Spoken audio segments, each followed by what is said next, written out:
ꯍꯧꯖꯤꯛ ꯅꯨꯃꯤꯠ ꯌꯨꯡꯕ ꯄꯨꯡ 12 ꯇꯥꯈꯤꯕ ꯂꯣꯏꯅꯅ ꯁ꯭ꯇꯣꯔꯤ ꯀꯂꯦꯛꯁꯟꯒꯤ ꯃꯥꯏꯀꯩꯗꯒꯤ ꯀꯣꯛꯅꯧꯅ ꯈꯨꯔꯨꯝꯖꯔꯤ꯫ ꯍꯧꯖꯤꯛ ꯃꯔꯨꯑꯣꯏꯕ ꯄꯥꯎ ꯃꯊꯪ ꯃꯅꯥꯎ ꯅꯥꯏꯅ ꯄꯥꯎ ꯄꯤꯖꯔꯤ꯫ ꯍꯣꯝ ꯃꯤꯅꯤꯁꯇꯔ ꯒꯣꯕꯤꯟꯗꯥꯁꯅ ꯑꯦꯛꯁꯇꯔꯅꯦꯜ ꯑꯦꯒ꯭ꯔꯦꯁꯟ ꯅꯠꯇꯦ ꯍꯥꯏꯕ ꯋꯥꯐꯝ ꯁꯦꯡꯗꯣꯛꯅꯕ TNLꯗ ꯗꯤꯃꯥꯟ ꯇꯧꯔꯤ꯫ CMꯒꯤ ꯆꯨꯔꯆꯥꯟꯄꯨꯔ ꯈꯣꯡꯆꯠ ꯌꯩꯊꯣꯛꯄꯤꯌꯨ ꯀꯨꯀꯤ ꯏꯟꯄꯤ ꯅꯨꯄꯤꯁꯤꯡꯒ ARꯒ ꯑꯀꯟꯕ ꯃꯑꯣꯡꯗ ꯃꯨꯛꯅꯈ꯭ꯔꯦ꯫ ꯃꯤ 30ꯗ ꯗꯦꯡꯒꯤꯒꯤ ꯀꯦꯁ ꯂꯩꯔꯝꯕ ꯊꯦꯡꯅꯔꯦ꯫ ꯒꯚꯔꯟꯃꯦꯟꯠꯒꯤ ꯑꯌꯥꯕ ꯌꯥꯎꯗꯅ ꯄ꯭ꯔꯥꯏꯚꯦꯠ ꯁ꯭ꯀꯨꯜꯁꯤꯡ ꯂꯤꯡꯈꯠꯅꯔꯛꯄ ꯂꯩꯕꯥꯛꯁꯤꯒꯤ ꯂꯥꯏꯕꯛ ꯊꯤꯕꯅꯤ꯫ ꯃꯐꯝ ꯑꯅꯤꯗꯒꯤ ꯈꯨꯠꯁꯨ ꯈꯨꯠꯂꯥꯏ ꯀꯌꯥ ꯐꯒꯠꯂꯦ꯫ ꯄꯨꯂꯤꯁ ꯑꯆꯨꯝꯕ ꯃꯤꯈꯜꯒꯤ ꯀꯥꯡꯂꯣꯟ ꯑꯃ ꯄꯨꯔꯛꯅꯕ ꯃꯤꯐꯝ ꯄꯥꯡꯊꯣꯛꯈ꯭ꯔꯦ꯫ ꯂꯜꯍꯧꯕꯅꯤ ꯍꯥꯏꯕ ꯃꯔꯤ ꯐꯥꯔꯦ꯫ ꯄꯨꯂꯤꯁ ꯃꯊꯪꯗ ꯃꯊꯪ ꯃꯅꯥꯎ ꯅꯥꯏꯅ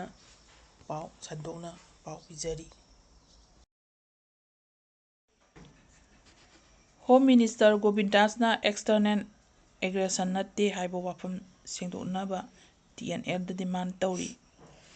ꯀꯥꯝꯖꯣꯡ ꯗꯤꯁꯇ꯭ꯔꯤꯛꯇ ꯆꯠꯊꯔꯤꯕ ꯑꯦꯇꯦꯛ ꯑꯗꯨ ꯑꯦꯛꯁꯇꯔꯅꯦꯜ ꯑꯦꯖꯦꯟꯁꯟ ꯅꯠꯇꯦ ꯍꯥꯏꯅ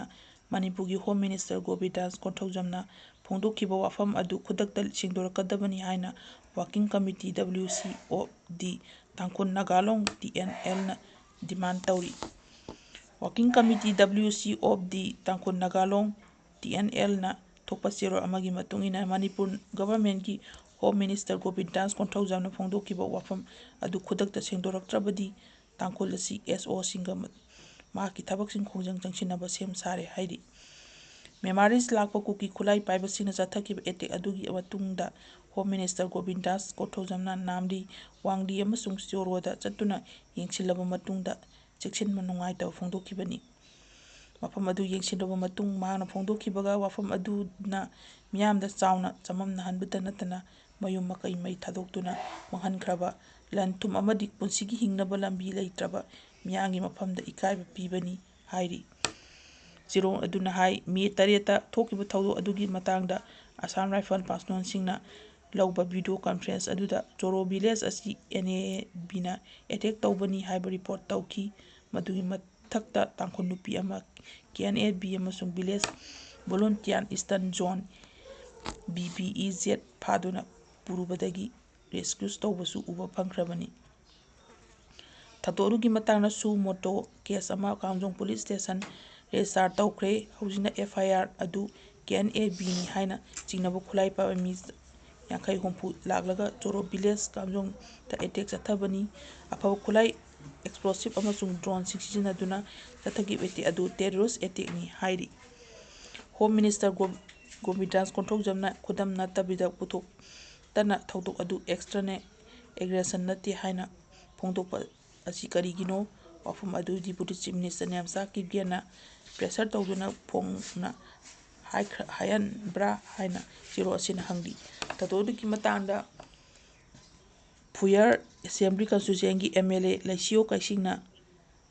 ꯌꯥꯝꯅ ꯃꯌꯦꯛ ꯁꯦꯡꯅ ꯅꯥꯝꯂꯤ, ꯋꯥꯡꯂꯤ ꯑꯃꯁꯨꯡ ꯆꯣꯔꯣ ꯚꯤꯂꯦꯖꯗ KNAB ꯑꯃꯁꯨꯡ PDF ꯑꯣꯏꯒꯅꯤ ꯆꯤꯡꯅꯕꯁꯤꯡꯅ ꯑꯦꯇꯦꯛ ꯑꯗꯨ ꯆꯠꯊꯕꯅꯤ ꯍꯥꯏꯈꯤꯕꯅꯤ꯫ ꯂꯣꯀꯦꯜ MLA ꯋꯥꯐꯝ ꯑꯗꯨ ꯍꯣꯝ ꯃꯤꯅꯤꯁꯇꯔ ꯒꯣꯕꯤꯟꯗꯥꯁ ꯀꯣꯟꯊꯧꯖꯝꯅ ꯑꯔꯥꯟꯕ ꯉꯥꯡꯕꯅꯤ ꯍꯥꯏꯅ ꯂꯧꯒꯗꯧꯔꯤꯕ꯭ꯔꯥ ꯍꯥꯏꯅ ꯆꯦꯔꯣꯜ ꯑꯁꯤꯅ ꯃꯈꯥ ꯇꯥꯅ ꯍꯪꯂꯤ꯫ ꯀꯔꯤꯒꯨꯝꯕ ꯐꯣꯔꯦꯟ ꯑꯦꯒ꯭ꯔꯦꯁꯟ ꯂꯩꯇꯦ ꯍꯥꯏꯅ ꯊꯧꯅꯥ ꯐꯅ ꯍꯥꯏꯕ ꯉꯝꯂꯕꯗꯤ ꯈꯨꯠꯂꯥꯏ ꯃꯇꯤꯛ ꯆꯥꯅ ꯄꯥꯏꯕ ꯀꯨꯀꯤ ꯅꯥꯔꯀꯣ ꯇꯦꯔꯣꯔꯤꯁꯠꯁꯤꯡ ꯑꯗꯨ ꯀꯗꯥꯏꯗ ꯆꯠꯈ꯭ꯔꯕꯒꯦ ꯍꯪꯂꯗꯨꯅ ꯍꯣꯝ ꯃꯤꯅꯤꯁꯇꯔ ꯒꯣꯕꯤꯟꯗꯥꯁ ꯀꯣꯟꯊꯧꯖꯝꯅ ꯈꯣꯡꯆꯠ ꯑꯗꯨꯗ ꯁꯔꯨꯛ ꯌꯥꯈꯤꯕ ꯎꯈ꯭ꯔꯨꯜ ꯑꯃꯁꯨꯡ ꯀꯥꯝꯖꯣꯡ ꯗꯤꯁꯇ꯭ꯔꯤꯛꯇꯒꯤ MLA ꯑꯍꯨꯝꯒꯤ ꯐꯤꯔꯦꯞꯁꯨ ꯑꯊꯨꯕ ꯃꯇꯝꯗ ꯈꯪꯍꯜꯂꯛꯀꯗꯕꯅꯤ ꯍꯥꯏꯔꯤ꯫ ꯑꯩꯈꯣꯏꯒꯤ ꯂꯝ, ꯑꯩꯈꯣꯏꯒꯤ ꯍꯛ ꯑꯃꯁꯨꯡ ꯑꯩꯈꯣꯏꯒꯤ ꯄꯨꯟꯁꯤꯗ ꯀꯨꯀꯤ ꯅꯥꯔꯀꯣ ꯇꯦꯔꯣꯔꯤꯁꯠꯁꯤꯡꯅ ꯑꯦꯇꯦꯛ ꯆꯠꯊꯔꯛꯂꯒ ꯑꯩꯈꯣꯏꯒꯤ ꯃꯤꯍꯨꯠꯁꯤꯡꯅ ꯄꯣꯂꯤꯇꯤꯀꯦꯜꯂꯤ ꯈꯨꯗꯣꯡꯆꯥꯕ ꯌꯦꯡꯗꯨꯅ ꯇꯨꯃꯤꯟꯅ ꯂꯩꯁꯤꯟꯕ ꯌꯥꯔꯣꯏ꯫ ꯍꯧꯖꯤꯛꯇꯤ ꯑꯆꯨꯝꯕ ꯋꯥꯌꯦꯜ ꯎꯠꯅꯕꯒꯤꯗꯃꯛꯇ ꯆꯞ ꯆꯥꯕ ꯊꯦꯡꯅꯕ ꯃꯇꯝ ꯑꯣꯏꯔꯦ ꯍꯥꯏꯅ ꯋꯥꯐꯝꯁꯨ TNL ꯋꯥꯔꯀꯤꯡ ꯀꯝꯃꯤꯇꯤꯒꯤ ꯆꯦꯔꯣꯜ ꯑꯁꯤꯅ ꯊꯝꯂꯤ꯫ ꯍꯧꯖꯤꯛ ꯆꯠꯊꯔꯤꯕ ꯊꯧꯗꯣꯛꯁꯤꯡ ꯑꯁꯤ ꯃꯤꯅꯤꯁꯇ꯭ꯔꯤ ꯑꯣꯐ ꯍꯣꯝ ꯑꯦꯐꯤꯌꯔꯁꯀꯤ ꯑꯆꯧꯕ ꯑꯦꯖꯦꯟꯗꯥ ꯑꯃꯒꯤ ꯃꯈꯥꯗ ꯅꯥꯒꯥ ꯕꯣꯔꯗꯔ ꯑꯦꯔꯤꯌꯥꯗ ꯃꯤꯂꯤꯇꯥꯏꯖꯦꯁꯟ ꯇꯧꯕ ꯌꯥꯅꯕ ꯆꯠꯊꯔꯛꯄ꯭ꯔꯥ ꯍꯥꯏꯕꯁꯤ ꯍꯪꯐꯝ ꯊꯣꯛꯂꯦ꯫ ꯑꯁꯥꯝ ꯔꯥꯏꯐꯜꯅ ꯎꯠꯂꯤꯕ ꯑꯁꯦꯡꯕ ꯃꯁꯛ ꯀꯔꯤꯅꯣ ꯍꯥꯏꯕꯗꯨ ꯑꯆꯧꯕ ꯋꯥꯍꯪ ꯑꯣꯏꯔꯦ ꯍꯥꯏꯔꯤ꯫ ꯊꯧꯗꯣꯛ ꯊꯣꯛꯂꯤꯕ ꯆꯣꯔꯣ ꯚꯤꯂꯦꯖ ꯑꯁꯤ ꯑꯁꯥꯝ ꯔꯥꯏꯐꯜꯒꯤ ꯀꯝꯄꯅꯤ ꯑꯃꯒꯤ ꯁ꯭ꯇꯦꯁꯟꯗꯒꯤ kilometre 1.5 ꯑꯃꯔꯣꯝꯇꯃꯛ ꯂꯥꯞꯄꯅꯤ꯫ Assam Rifle Namli amasung Wangli attack chathakhraba matung khaktada chatli adubu thawdok aduda hena pathok chathoktanaba thabak paikhatkare haina makoina phongdokki hairi. Tangkhun Naga community ki awaba taraba phibam aduda state amasung central government politically khudongchadaba launaba aikoi punchi amasung